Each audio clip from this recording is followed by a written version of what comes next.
Nayomi Kannangara, welcome to the Impact Leaders webinar. Thank you so much for joining us. Thank you for having me, Jeremy. It's a pleasure. I've been really excited to have this conversation with you because having visited INGOs, which I think is a distinction that we should also clarify for our listeners, which Save the Children is, working across numerous parts of the world. It's always struck me as how extraordinary it is, the complexity of the work that larger NGOs such as Save the Children do, and how you respond to disasters and how you are present in communities over the long term. So perhaps to begin, can you sort of give us a snapshot of what does Save the Children do? Thanks, Jeremy. But let me begin by acknowledging the traditional custodians of the land on which I'm joining this meeting. For me, they're the Wurundjeri people of the Kulin Nation, and I pay my respect to their elders past, present, and emerging. And you're absolutely right. Save the Children is one of the largest aid and development organization. We have a 100-year history. We are a complex organization, but at the core is that we are a champion of rights and interest of children worldwide, putting the most vulnerable children's needs first. If you look at our organizational architecture globally, we are a global membership organization, Jeremy, made of Save the Children International, which is the implementing arm, across 166 countries, and there are 3 national members who usually do the bulk of the fundraising, donor relations, and Save the Children Australia is one of the 30 national members. But I see Save the Children Australia as a very unique member, even in the movement, where we have an equally strong domestic presence through our 54 regions, and we directly support our work in the Pacific. So we are one of those unique members in the movement itself, but we share one name across the movement, one strategy, one ambition for children, that is to survive, to learn, and to be protected. And as I said before, we work across 116 countries. We respond to major emergencies. We deliver innovative development programs. We ensure children's voices are heard through our campaigns to build a better future for and with them. Just to give you a sense of the scale, because you mentioned scale and us having unique presence in the NGO sector as large organizations. Just in 2022, Jeremy, we directly reached nearly 48.8 million children across 116 countries around the world. We responded to 107 emergencies in 66 countries, reaching 34.4 million people, including 18.8 million children. We've also contributed to 100 plus significant changes and implementation of policy or legislation changes related to the most marginalized and deprived groups of children. And you see us doing this here in Australia. You see us see our presence in the news. You see our presence in the media, and we do this regionally and internationally as well. So that's us in a nutshell, Jeremy. That's actually raised a lot of other interesting questions that I do want to ask you. But perhaps to begin, what inspired you to work for Save the Children specifically? So I have been in the Save the Children movement now for 14 plus years. 7 of that with Save the Children in Australia, here in Melbourne. What inspired me, so when I first joined Save the Children, I joined with Save the Children US as their regional child protection technical advisor for Asia. As a young technical professional, my inspiration at that time was I was amazed by the scale that Save the Children is working at, and the ability for me to be a part of that large scale work was so inspiring for me at the time that I joined. But since then, I've learned so much about the organization, and I get inspired day to day by the people around me and the work that is done around me. I think, one of that core part of that core inspiration is the activism. They're at the heart of our existence. Save the Children is an activist organization. We advocate for rights of children on issues that are tough and often nobody picks up because they're risky. But we stand fearless for children as an organization quite intentionally, and that it inspires me a lot.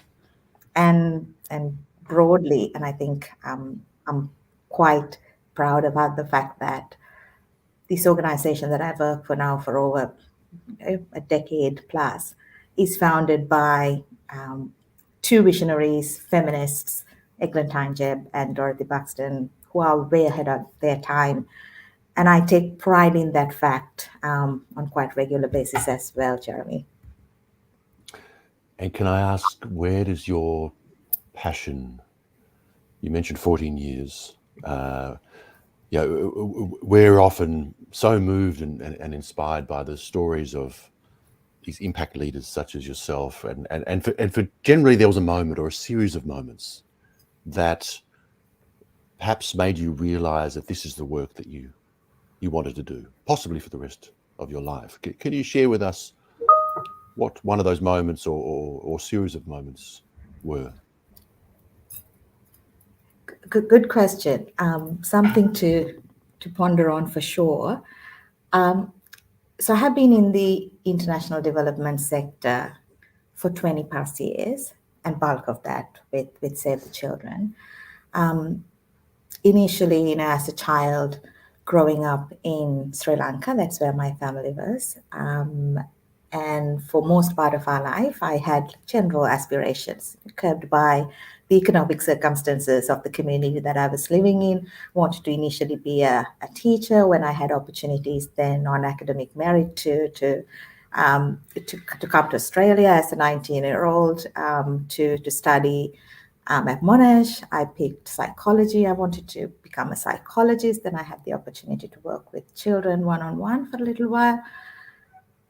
And I think, as a young adult, I soon realized that in order to actually create the change that we wish to see in deprived children living in challenging contexts, it needs to be at a more broader level, at a community level, at a national level, at a policy level. And now I understand more at an international level. I think my drive to be in this sector comes from my personal experience, having lived in challenging contexts, having experienced what actually need to take place in order for children, communities to get out of generational poverty. And I think that's where my passion comes from. Just to give you an idea, Jeremy. So growing up, I lived in a community that is low income, where looking back, I could just sense a lot of things could have gone wrong. Right? But the only and the key thing that was right for me and for a lot of other children around me was education. Education was right for us, for that generation. I had a school nearby, public school. I went to primary school on foot, and the quality of education was good enough. And then all the opportunities that I later received was on academic merit, blind to gender, race, class. When a system like that works, when children have access to schools and the education is high quality and their community is supporting their attendance in school regardless of their gender, and a system around that is built on merit, that's what challenges generational poverty. And I'm a living example of that. And I'm convinced, therefore, of the work that we and the rest of the organizations in the sector does. And this works. And this is the only and the main way out of poverty for millions of children around the world. Thank you for sharing that, and it's so true. And having spent some time in Sri Lanka myself, I'm aware of the 40-year civil war, and I was there right at the end of the war, and it had such a profound impact on so many communities, and still does to a large extent. And yes, the education of girls, I'd say especially, I imagine you'd agree, is so critical to challenge some of the most complex issues of our time, and girls are still held back around the world from receiving an education.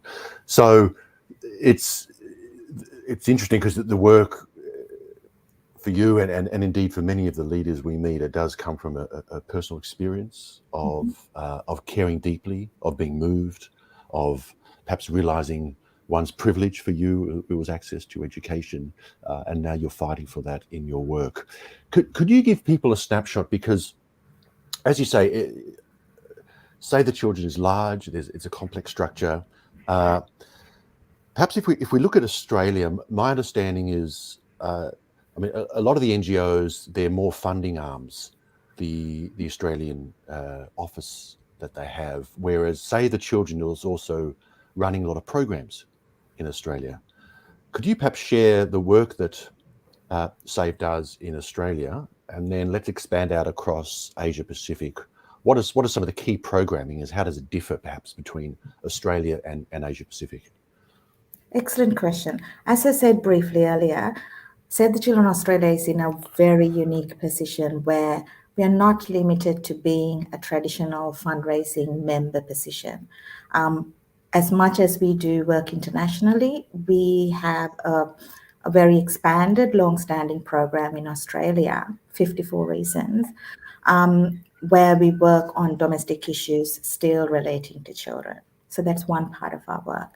And also internationally, apart from raising funds and ensuring that implementing Save the Children International works in more broadly Asia and globally, we have a direct link to the Pacific. We work across PNG, Solomon Islands, Vanuatu, Tonga, and we support the work in Fiji as well.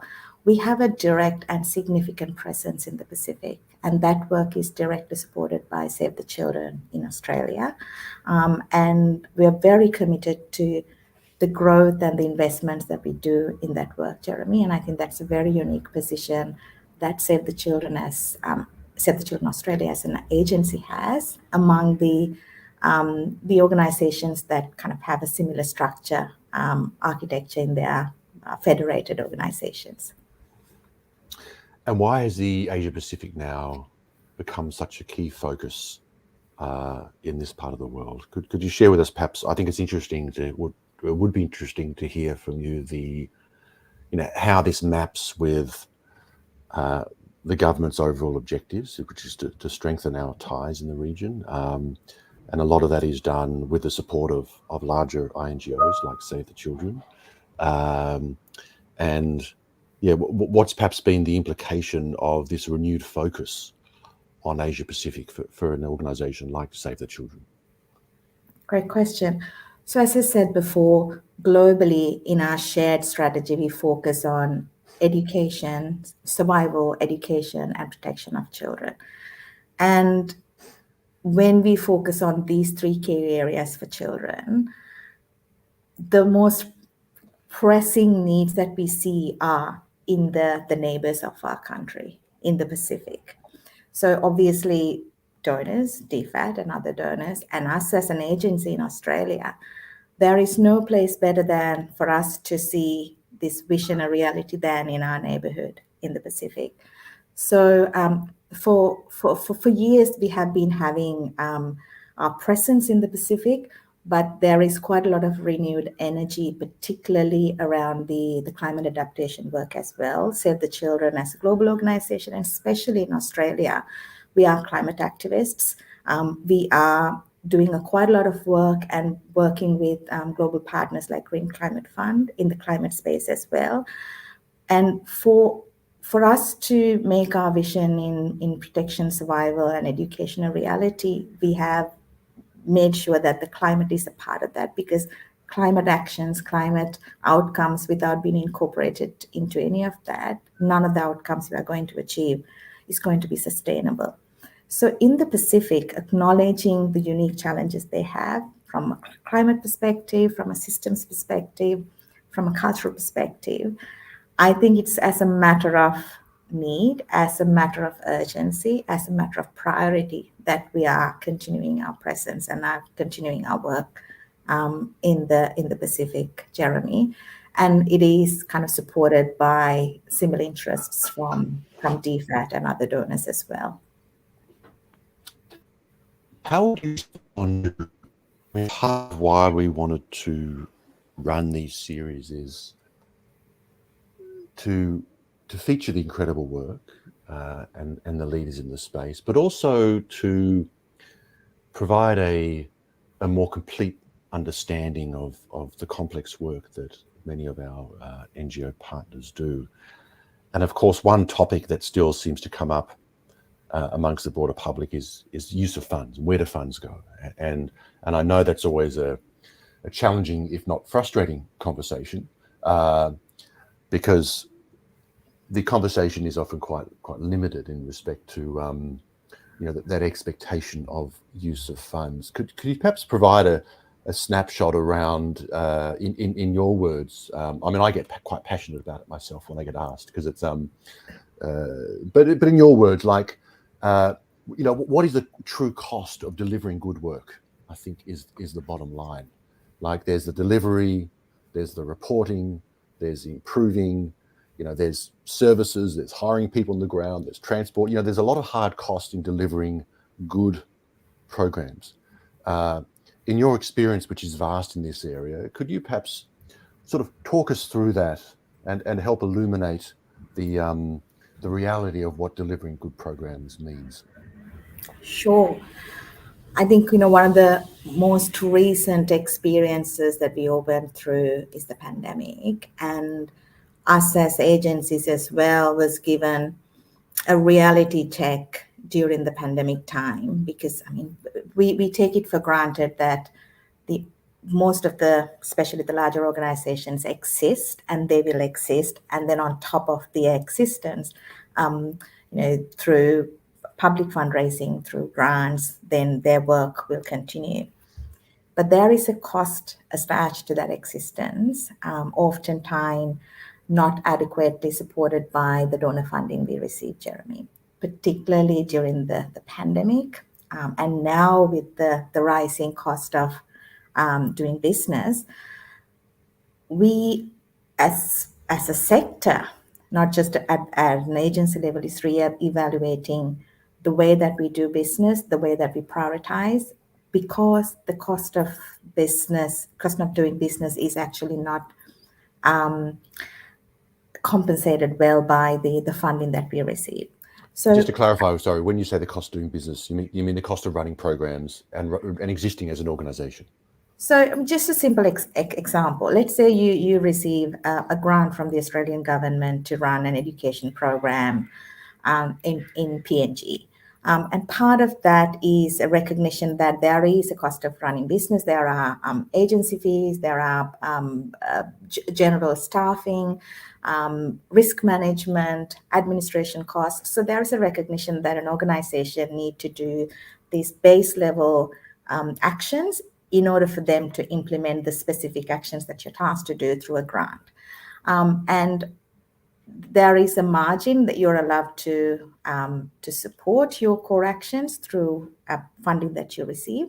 And I think, perhaps 10 years or so ago, that's a reasonable allowance that actually allow you to cover that. But because of the rising cost of doing business and not changing that percentage that's allocated for you to cover your administration costs, organizations are supplementing the grants that they receive through their own fundraising. For example, Jeremy, the funds that you raise, we would really like to invest them in areas where we cannot receive grant funding. Let's say child protection is an area where we are struggling to receive grant funding, and then therefore the publicly raised funding, we would like to utilize the publicly raised funding into these very challenging areas to raise funds, and then you invest them properly. But if the cost of doing business is high, we would have to use some of the raised funds, unrestricted funding, cover the costs. So then, the baseline is maintained, the foundation is maintained. So that is the challenge. So we're having a conversation with the donors to advocate for, to make sure that the actual cost of doing business is recognized in the grants that we receive. And also we're trying very hard to reconcile that with the challenges in philanthropic and public fundraising, because everybody's going through a challenging time. There is not enough disposable income that we usually count on coming from our supporters in the Australian public. And this is why, on one hand, I'm very grateful to you, Jeremy, to allowing Save the Children to create this link with the public through your channel. I'm curious, as we all increasingly see emergencies unfold around the world. I mean, just this week, right? The floods in Libya and the earthquake in Morocco. How is an organisation as large and global reach, such as Save the Children, thinking about preparing yourselves both operationally and from a financial perspective in order to meet what is almost certainly going to be a greater need for your services? And I think that raises sort of an interesting point in itself around, as you say, operationally, the cost of doing business, of running programs is more expensive, but at the same time, would it be correct to say there's never been a greater need, and that need is only going to increase?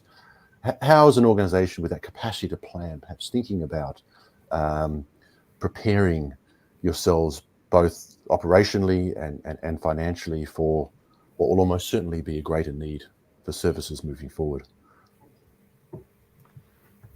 Excellent question, and I'm afraid I may not have a 100% comprehensive answer for that. But the way that I see it is that where we work, Jeremy, we worked for decades. In the 166 countries where we work, we have long-standing partnerships with the communities, with the local governments, with the national governments. We are well positioned, understanding the local contexts, having established roots to support communities to prepare in disaster preparedness, in community strengthening, in climate change adaptation, to prepare for what we can prepare for in terms of natural disasters or political calamities. So we are there with the people. And when disaster struck, like we have responded to in 2022, we respond to what the ground requires us to do. We establish temporary schools. We support communities with cash. We make sure the water and sanitation is established. And most importantly, we're there for the long haul. Jeremy, when a disaster happens, the first thing that gets closed is a school, and the last thing that is opened is a school as well. What happens apart from the physical destructions we see is that children's lives are walked back, their dreams are shattered, and there has to be a long-term partnership that the governments, the local communities can count on that help them to rebuild, not just the structures, but the hopes and the dreams and the schools. I mean, for me, when I see after a disaster, a functioning school, that is for me a sign that the community is back to having hope. It's functioning, the children are safe. So for me, that long journey that we are able to take with the community is our unique offering to the countries that we offer. We are there before the disaster. We're there to support, to recover, to respond, and then we are there for the long haul, because that's where often things get forgotten.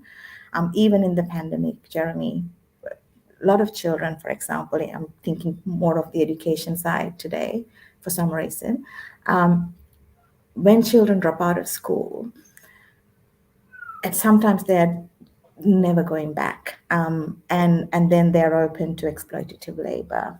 Girls are married off. Their lives completely changed. So that those are the kind of things that I reflect upon, how long-term partnerships, committed partnerships, long-term funding is needed to actually bring the lives back on track after a disaster. And committed organizations like Save the Children has that unique opportunity, and I cherish that. And it's such a critical point that it's about staying the course. Having been into the field a number of times, I've seen, years after a particular issue has left the media, you're still there. Yes. NGOs are still there. There's a refugee camp on the Thai-Burma border, which I've been to a couple of times, where the agencies are there, and they've been there for 25 years or longer, right? And most people don't even know these camps exist, let alone that they're being supported by this incredible work. So, in that spirit, as head of global programs, what are some of the key global emergencies that perhaps most people are not aware of, as they just simply haven't received the media coverage, which will give a good example of how SAVE works and responds to these issues, both in the immediate moment they happen and also over time? So I think I will speak broadly But what's happening to. now that let's say in the Middle East, or where are you guys absolutely holding the course? Where Ukraine has obviously taken up, for good reason, an enormous amount of media bandwidth, but there's in the Horn of Africa, and I know you're working all over the world and dedicated teams working on the ground for years. Could you perhaps highlight a few of them just to give a sense of that? Sure, and I'll go back to your example about the Thai Myanmar border as well. And we were recently talking about the region that's closest to us, which is Asia and the Pacific, and the ongoing responses that we have there. And you're spot on, Jeremy, about the Thai Myanmar border as well. Save the Children remains the longest standing education provider across the 9 refugee camps at the Thai Myanmar border. 10 years plus running.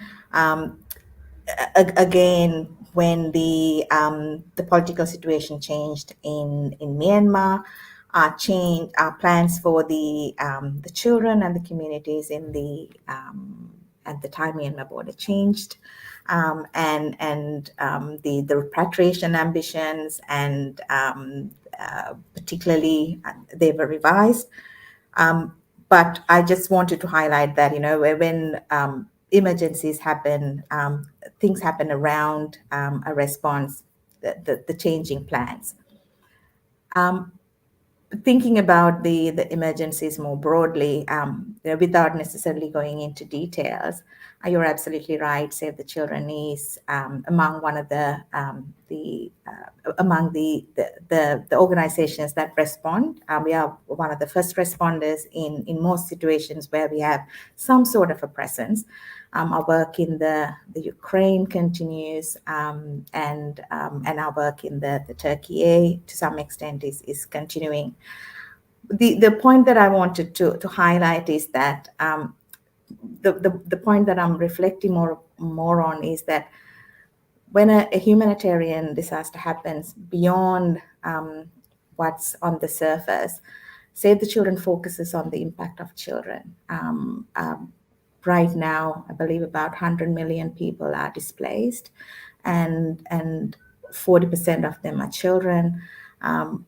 And displacement, humanitarian disasters affect children in a more aggressive, in a far more negative way.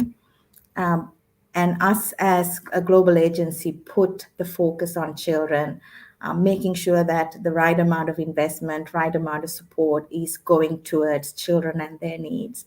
For example, Jeremy, in any emergency response for education, less than 5% of funding is allocated. But we know that how important it is to make sure that children are are continuing their education, they're safe through education spaces, they're protected through the establishment of education places are important.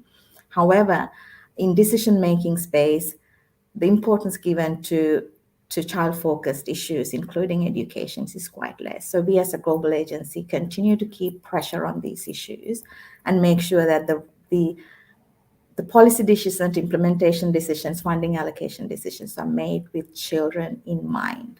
So I'll leave it there. Is there a particular crisis currently that perhaps upsets or disturbs you the most? Without going to the specific due to sensitivities, for me personally, if you look at the armed conflict, political conflicts, what breaks my heart the most is how girls' and women's rights are walked back, Jeremy. And girls' and women's presence in the communities, their access to education, the rights that this sector, women, just generations collectively have fought for, have established, those kind of fundamental rights are being walked back, including the reproductive rights. So for me, this is a step back, but this is the nature of the development at times, unfortunately. One step forward, two steps back. But for me, I think this is one of the biggest crises in our times. There is a sufficient conversation around it, and I see a lot of policy support, including in the most recent international development policy for Australia as well, for gender rights and for equality. But I think at a global level, something that breaks my heart and makes me worry is the walking back of the rights of girls and women. I appreciate you mentioning that, because we've seen that also across the sector, the extent to which there is a very large focus on traumatic events with good reason around Ukraine, for example, but you look at what's happened in Afghanistan and in many countries around the world. This remains one of the critical issues of our time, the empowerment of women and girls, and critical if we are to address climate change as well. What are some of the perhaps unique joys and challenges of your work? Could you share with us one of each? Oh, unique joys. There's so many joys and inspiration in the work that I do. And I've said this story to my friends often as well. Jeremy, I remember the first time in my first job in the international development sector as a young entry-level person at another child rights organization in Melbourne. The first day at my work, I was a part of a situation discussion. An update was given as to what the organization is doing, and the images were shown and the stories were told. And there was a conversation on, planning for the next actions. And I vividly remember thinking, I can't believe I'm getting paid to do this work, because I would do this for free. It's just this feeling of you're part of something bigger than yourself, you're doing on day-to-day basis something meaningful, is one of the joys, everyday joys that I still get from time to time. But I reflect on that, how good it feels to do something that I resonate, my personal values resonate very strongly with, and to be able to do that and to be inspired by the movement around me, the great people, the great minds, great thinkers. I think people working in this sector, if you get a moment to reflect, are so blessed in that way. The challenge is we are very close to what we do, and we feel with the people who are actually living these challenges. When things happen, when rights are walked back, when communities are destroyed, when the children are affected, I think, all of us in this sector feel it very closely personally. Um, and yeah, I mean, I see that as a challenge. It brings so much inspiration and energy to our work as well, but that is part of our day-to-day work. Yes, it must be very satisfying to work with not only very smart and passionate people, but also very sensitive people who are really deeply committed to the work and creating those outcomes for the communities. And of course, all this comes at a cost. So I could change as a funding partner. We've been able to raise now over $150,000 and counting for Save the Children, with now dozens of our retail and business partners giving back $1 from each sale. What does funding like this, what impact does it have for Save the Children and the communities that you serve? Can you give us an example? Sure.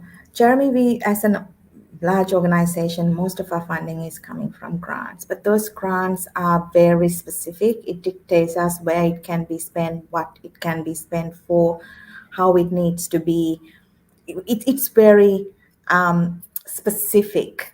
But we are a mission-driven organization. Apart from aligning our mission and vision for children with the with those of the donors, when we see unique funding needs, where we see vulnerabilities of specific groups of children, when we see opportunities for innovation to accelerate the work that we do, we rely on unrestricted, publicly philanthropically raised funding. So the in comparison, although it may seem as what you're contributing to us is small compared to a large amount of funding that we may receive for something specific from a donor, its value cannot be quantified.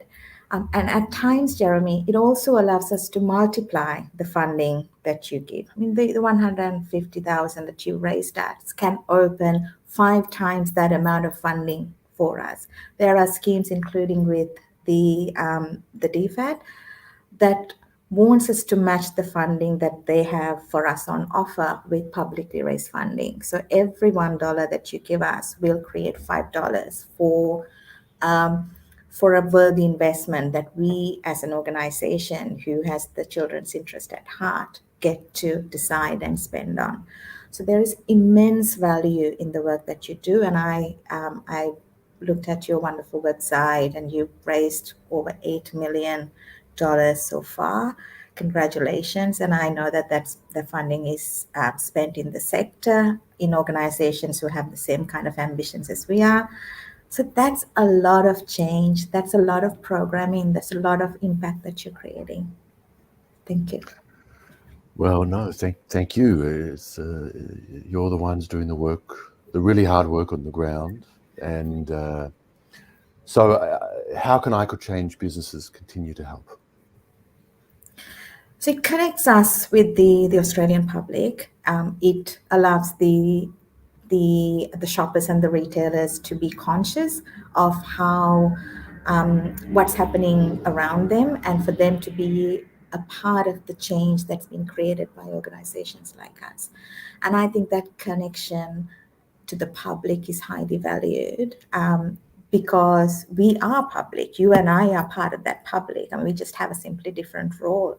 But we are conscious of the changes, the challenges around us, and a lot of people genuinely want to be a part of the positive change. And it's finding a means to do that. It's finding a means that's not going to personally impact them in a significant way in this financial climate at the moment. That's the challenge. I think the channel that you offer, Jeremy, is not a hard hit on the pocket necessarily, but it's still connect people to the cause. And I think if enough people contribute in small amounts, that still creates a lot of impact. It adds up. It adds up. It adds Yes. up. So for any businesses or people listening today who know businesses, we have a unique solution for not only retailers now, but professional services and all kinds of businesses to make it simple to give back. to incredible organizations and incredible people like Nayomi at Head of Global Programs at Save the Children. And I had the opportunity to meet and interview Matt Tinkler, who is now the CEO of Save the Children. Remarkable man, super smart, and deeply passionate. And if there's anything that is a common thread throughout the sector, it's people who are deeply passionate about the work and about the impact that they can have. And as we move into the, it's amazing, but it's around the corner now, the silly season, the season of giving. This is an exciting time as a business to meaningfully differentiate and communicate your purpose beyond product, beyond promotion, to be able to talk about and engage customers in the change that you wish to see in the world. And so join us, join Save the Children, and that money goes a long way to helping to change people's lives. And one final question, if I may, Nayomi, and thank you so much for your time.